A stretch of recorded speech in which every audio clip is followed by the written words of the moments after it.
unfold.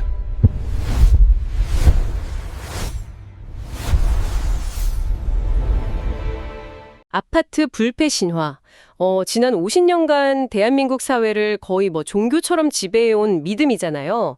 중산층으로 가는 사다리였고 또 가장 확실한 자산쟁식 수단이었죠. 그런데 그 견고했던 신화의 성벽 곳곳에서 지금 경고음이 울리고 있습니다. 그래서 오늘 저희는 당신이 보내주신 이 심층 보고서를 가지고 아주 근본적인 질문 하나를 파고 들어보려고 합니다. 바로 마지막 아파트.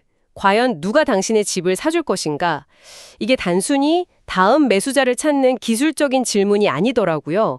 대한민국 부동산의 구조 자체가 뿌리부터 흔들리는 거대한 패러다임의 전환을 묻는 질문이었습니다. 그렇죠. 2025년 시장 지표들을 보면요. 그야말로 혼돈 그 자체입니다. 한쪽에서는 전국 미분양 주택이 거의 7만 채에 육박하고요. 특히 지방에서는 분양가보다 수천만 원, 심지어 억 단위로 가격을 낮춘 마이너스 프리미엄 매물이 쌓이고 있거든요. 그런데 다른 한쪽을 보면 서울 아파트값 누적 상승률은 8.71%로 통계 작성 이래 역대 최고치를 경신했습니다. 와, 오르는 곳은 미친 듯이 오르고 내리는 곳은 끝없이 추락하고. 맞습니다. 이 극심한 탈동조화, 디커플링 현상, 바로 여기서부터 오늘의 이야기를 시작해야 합니다. 네, 좋습니다. 탈경조화, 모든 것이 뒤섞인 혼란의 시장이군요. 그럼 지금부터 거대한 세 가지 톱니바퀴, 인구 구조의 대지진, 시한폭탄이 된 경제 지표, 그리고 우리보다 20년 먼저 이 길을 걸었던 일본의 교훈, 이 세 가지를 통해서 다가올 대한민국 부동산 시장의 미래 지도를 함께 그려보겠습니다. 자, 그럼 첫 번째 톱니바퀴부터 돌려보죠. 모든 논의의 출발점이자 가장 거스를 수 없는 힘, 바로 인구입니다. 부동산의 가장 강력한 펀더멘털이라고 하잖아요. 네, 결국 집은 사람이 사는 공간이니까요. 그런데 그 사람이, 특히 집을 사줄 사람이 사라지고 있습니다. 보고서에서 가장 충격적인 데이터가 바로 주택시장의 핵심 구매층인 생산 가능 인구, 즉 15세에서 64세 인구의 감소 속도입니다. 2022년에는 전체 인구의 71.1%였거든요. 네, 71.1%면 그래도 대부분이었는데 이 비중이 2052년에는 51.4%까지 수직 낙하할 것으로 예측됩니다. 51.4%요. 잠깐만요. 국민의 절반만이 경제활동을 한다는 거네요? 이건 그냥 완만한 감소가 아닌데요? 맞습니다. 더 구체적인 예측을 보면 더 심각합니다. 2020년부터 2040년까지 단 20년 동안요. 이 생산 가능 인구의 약 24%, 거의 4분의 1이 말 그대로 증발합니다. 4분의 1이 사라진다. 이건 단순히 집 살 사람 몇 명이 줄어드는 수준을 넘어서는 문제입니다. 우리 사회의 자산 가격을 떠받칠 소득과 성장 동력 자체가 구조적으로 붕괴하고 있다는 신호거든요. 인구 문제의 또 다른 축은 현재 주택시장의 가장 큰 손, 바로 베이비 부머 세대입니다. 이분들이 이자는 거대한 매수 세력이 아니라 잠재적인 매도 압력으로 다가오고 있다는 분석이 참 흥미로웠습니다. 정확한 지적이십니다. 통계를 보면요. 60세 이상 가구 자산의 무려 82%가 부동산, 특히 아파트 한 채에 묶여 있습니다. 82%나요? 거의 전 재산이네요. 그렇죠. 이분들이 은퇴하고 소득이 끊기면 결국 생활비를 마련하기 위해 이 집을 팔아야 합니다. 문제는 여기서 발생하죠. 과거에는 이분들이 집을 팔면 자녀 세대가 그 집을 사주면서 자연스럽게 순환이 됐는데 아, 지금은 그럴 수가 없다. 네, 지금은 이 거대한 물량을 받아줄 다음 세대의 구매력이 완전히 소멸된 상태라는 겁니다. 그렇군요. 평생 모은 자산이 집 한 채인데 팔리지도 않으면 현금 흐름이 완전히 막혀버리는 거잖아요. 보고서에서 이들이 찾는 탈출구로 주택연금을 언급하던데 이게 정말 대안이 될 수 있는 건가요? 아주 중요한 질문입니다. 실제로 2024년 주택연금 누적 가입자가 13만 6천 명을 넘어서면서 급증하고 있어요. 이건 그 자체로 집의 성격이 변화하고 있다는 가장 강력한 증거입니다. 더 이상 자손에게 물려줄 자랑스러운 자산이 아니고요. 그게 아니라 당장 내 노후 생존을 위해 매달 돈을 뺐어야 하는 현금 인출기로 전락하고 있다는 명백한 신호죠. 이건 대안이라기보다는 다른 선택지가 없는 상황에 내몰린 결과라고 봐야 합니다. 그럼 그 매물을 받아줘야 할 2030 세대의 상황은 어떤가요? 보고서에 끊어진 사다리라는 표현이 정말 가슴 아프게 다가왔습니다. 말 그대로 사다리가 끊어졌습니다. 2025년 3분기 서울의 소득 대비 주택가격 비율, PIR이라고 하죠. 네, PIR. 이게 10.6배입니다. 이 숫자의 의미를 쉽게 풀어드리면 월급을 한 푼도 안 쓰고 10년 넘게 모아야 한다는 거예요. 10년 넘게요? 그래야 서울의 중간가격 아파트를 살 수 있다는 사실상 불가능을 이야기하는 수치죠. 10.6배라. 이건 그냥 숫자가 아니라 한 세대 전체에게 너희는 이번 생에 서울에 집 살 생각 하지 마라 라고 말하는 사회적 메시지나 다름없네요. 네, 그 절망감이 결국 주거소비 행태 자체를 바꾸고 있습니다. 아예 내 집 마련을 포기하고요. 그냥 비싼 월세를 감수하면서 현재의 삶의 질에 집중하거나 대구나 부산 같은 지구방 대도시에서는 전세 사기 공포까지 겹치면서 월세 비중이 66%를 넘어섰습니다. 사상 최고치입니다. 와, 세 집 중 두 집이 월세라는 거네요. 네. 시장의 잠재적 수요자들이 아예 집을 사지 않는 다른 선택을 하기 시작했다는 것.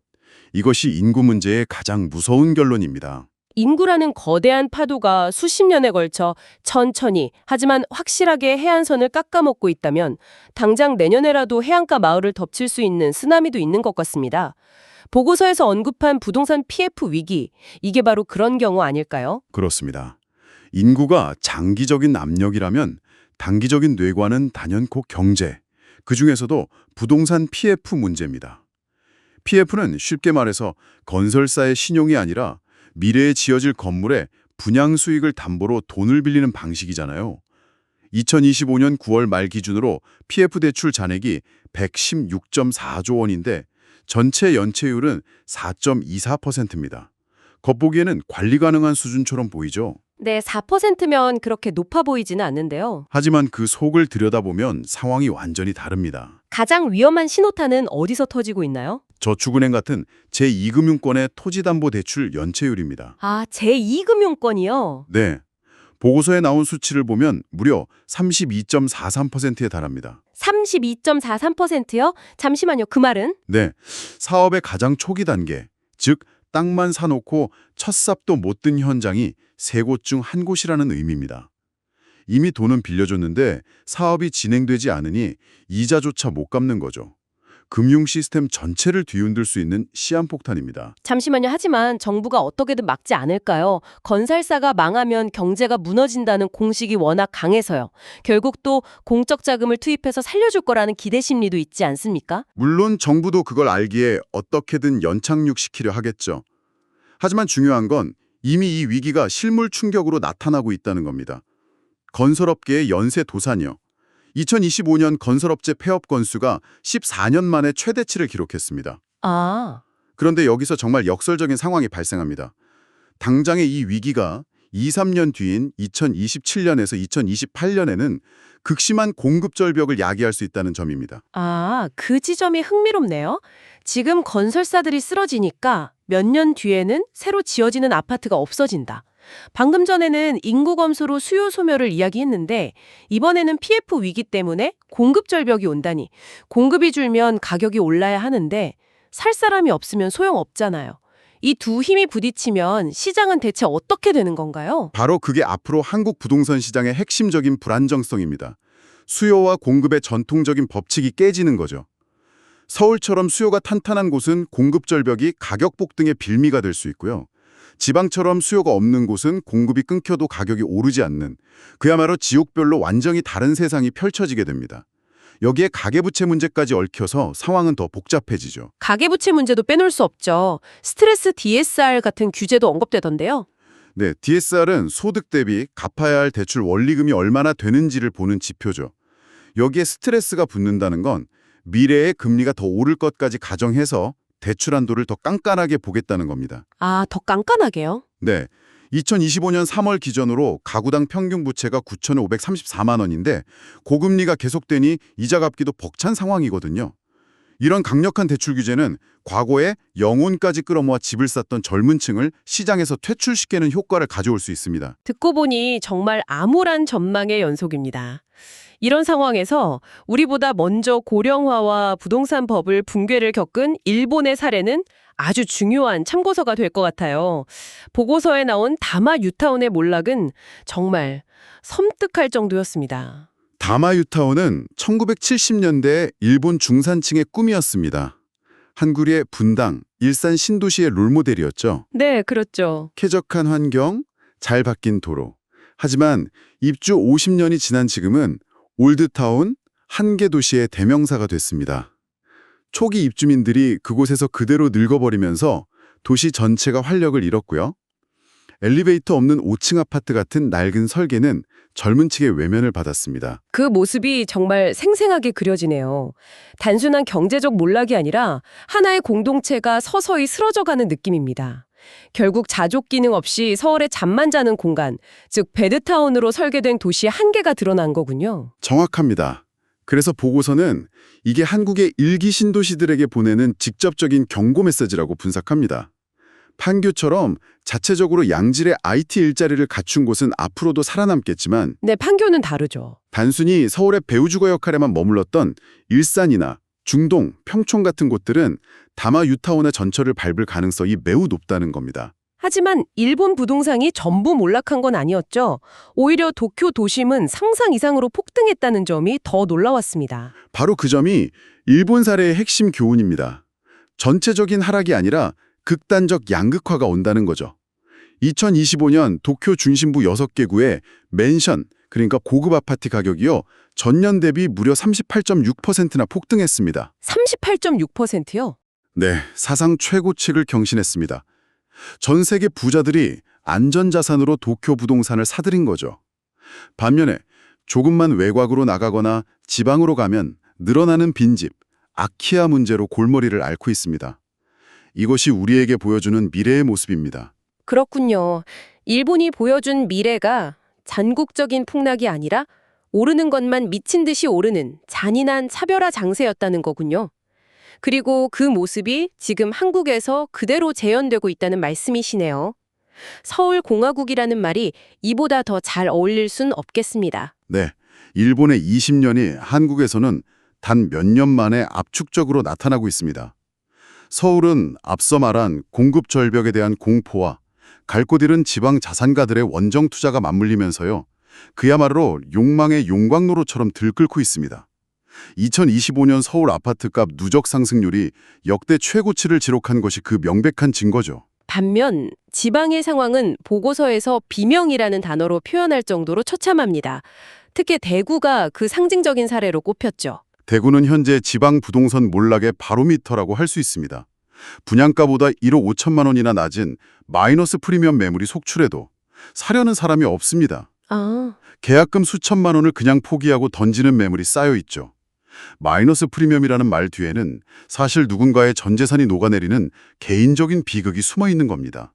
그리고 이런 현상은 이미 부산, 인천 등 다른 지방 대도시로 빠르게 확산되며 지역 경제 전체를 위협하고 있습니다. 자, 그럼 이 모든 논의를 모아서 다시 처음의 질문으로 돌아와 보겠습니다.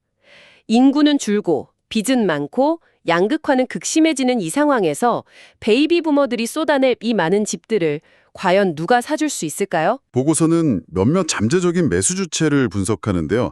하나씩 살펴보면 현실이 더 명확해집니다. 첫 번째는 현금 부자들입니다. 현금 부자들? 하지만 이들은 지방이나 서울 외곽의 낡은 아파트는 쳐다보지도 않죠. 오직 강남, 한강변 신축 같은 대체 불가능한 최상급 지만을 노립니다. 결국 이들은 시장의 구원자가 아니라 양극화를 더 심화시키는 주체에 가깝습니다. 평범한 사람들은 이미 시장에서 밀려났으니 초고액 자산가들만 남는 그들만의 리그가 되겠네요. 그럼 또 다른 매수자는 누가 있을까요? 외국인 투자 같은 건 변수가 안 될까요?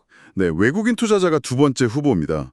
그리고 세 번째는 기업형 임대 사업자, 즉 리츠를 꼽을 수 있습니다. 아, 리츠요? 개인이 집을 소유하기 점점 힘들어지니까 거대 자본을 가진 기업이 아파트를 통째로 사들여서 월세를 받는 시장이 커질 거란 예측이죠. 실제로 미국이나 유럽에서는 이미 보편화된 모델입니다. 이건 한국의 주거 문화가 소유에서 거주로, 전세에서 월세로 넘어가는 거대한 변화의 일부입니다. 결국 집주인이 개인이 아니라 거대한 회사가 되는 시대가 오는 거군요. 그리고 보고서가 꼽은 마지막 최후의 매수자는 정부였습니다. 그렇습니다. 하지만 여기서 정말 중요한 점은 정부가 매수자로 나서는 시점과 그 목적입니다.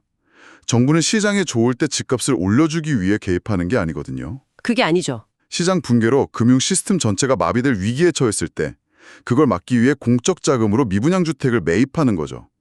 이건 자산 가치를 보존해주는 구제책이 아닙니다.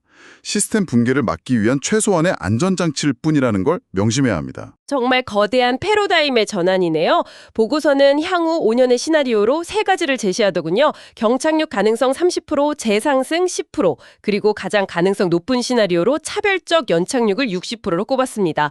결국 서울 핵심지만 살아남고 나머지는 점진적으로 하락하는 자산 불평등이 극도로 심화되는 미래가 가장 유력하다는 거군요. 이 마지막 아파트라는 제목의 진짜 의미를 곱씹어 봐야 합니다. 이건 아파트 공급이 물리적으로 끝난다는 뜻이 아니에요. 어디든 암호 아파트나 서두면 무조건 오르던 시대가 끝났다는 선언입니다. 부동산이 지난 50년간 군림해온 투자재의 지위에서 내려와서 본래의 목적인 사용재로 돌아가는 과정에 우리가 서 있는 겁니다. 그럼 마지막으로 이 거대한 변화 앞에서 당신께 드리는 메시지를 정리해봐야겠습니다. 베이비부머 세대라면 지금이 부동산에 묶인 자산 포트폴리오를 재편할 마지막 골든타임일 수 있다. 2030 세대라면 과거와 같은 무리한 영끌은 자살행위나 다름없고 철저한 옥석 가리기가 생존의 조건이 됐다. 이런 거겠죠? 맞습니다. 앞으로 살아남을 집의 조건은 보고서에서도 명확하게 제시합니다.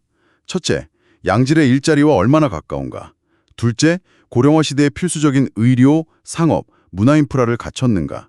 그리고 셋째, 다른 곳으로 대체 불가능한 희소성이 있는가. 이 세 가지입니다. 그 외의 집들은 시간이 흐를수록 누구도 사주지 않는 집으로 전락할 위험에 처해 있습니다. 대한민국은 지금 일본의 잃어버린 30년이라는 전철을 밟을 것인가? 아니면 도쿄의 부활처럼 핵심부만 살아남는 극단적 양극화로 갈 것인가? 그 두 갈래 미래 사이에서 위태로운 줄타기를 하고 있습니다. 어쩌면 오늘 우리가 던져야 할 진짜 질문은 누가 내 집을 사줄까가 아니라 내 집은 과연 살아남을 가치가 있는 집인가일지도 모르겠습니다. 다가올 적변 속에서 그 질문에 대한 냉정한 답을 찾는 것부터 시작해야 할 때입니다.